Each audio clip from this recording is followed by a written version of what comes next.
Party को, संगठन को मजबूत करना, सबको साथ लेकर चलना। और दूसरी बात है कि भाजपा के जो खामियां हैं, गलत नीतियां हैं, केंद्र सरकार है, राज्य सरकार है, आज चारों ओर त्राही त्राही मची हुई। तो भाजपा की गलत नीतियों का पर्दाफाश करना है, इनको बेनकाब करना है।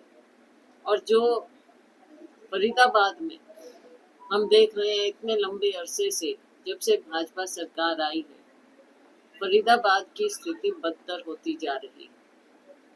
मीडिया के मेरे साथियों से मैं कहूंगी कि एक बार नहीं, बार बार जब भी हम आपके बीच में आए हैं, यहाँ आए हैं, फरीदाबाद में आए हैं, बार बार आपसे बातचीत इसी बात पर होती रही।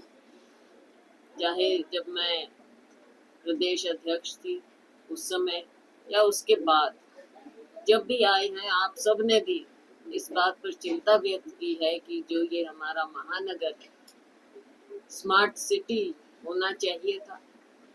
स्मार्ट सिटी का दर्जा क्या होता है? क्या एक खोखलेपन का जो यहाँ पर सबको एहसास हो रहा है कि नाम दे दिया स्मार्ट सिटी, लेकिन शहर की स्थिति जो है वो तो कहीं दूर दूर तक भी स्मार्ट नजर नहीं आ रही। कुछ लोगों का फायदा होता होगा, वो होंगे स्मार्ट, लेकिन क्या आम नागरिक को यहाँ कुछ फायदा मिल रहा है? या जो भी फरीदाबाद से गुजरता है या आता है, क्या उसे यहाँ पर एक स्मार्ट सिटी का एहसास होता है? और रहने वालों की तो स्थिति इतनी ज्यादा खराब हो जाती है कि 2 बूंद पानी क्या पड़ा, हर तरफ पूरा शहर जलमग्न होता दिखता है। आज हम गए थे, आगे तक जाकर आए, देखा, गांवों की स्थिति देखी, अंदर से देखी, खेतों की देखी, फैक्ट्रियां देखी। जो बुरा हाल हो रहा है आज पानी से, बरसात हुई है लेकिन इसकी निकासी के पहले कोई प्रबंध नहीं हुए। और क्यों नहीं हुए? भाई जब इतनी स्मार्ट सिटी है, हमारा इतना ये बड़ा शहर है और पूरा आप समझ लीजिए कि इंडस्ट्रियल कॉरिडोर है ये, तो इतनी इंडस्ट्री जब आती है, रेवेन्यू आता है, तो यहाँ की इन सब जरूरतों के बारे में तो सरकार को सोचना चाहिए, सोचना पड़ेगा। और पहले ही पुख्ता प्रबंध क्यों नहीं हुए? पता चला कि जो ड्रेन भी है उनकी सफाई तो सालों साल से नहीं हुई।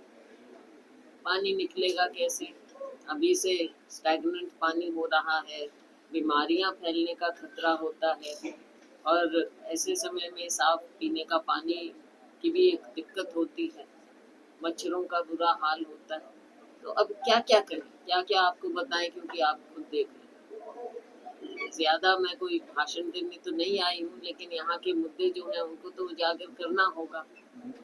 और यहाँ की जो गंदगी है उसके बारे में हमने पहले भी कई बार बात की, कहीं भी पार्लियामेंट में भी, आपके सामने भी, सबके सामने, सब हम इस चीज का सबको हमको एहसास है कि यहाँ क्या है, किस तरह से यहाँ के लोग रह रहे हैं।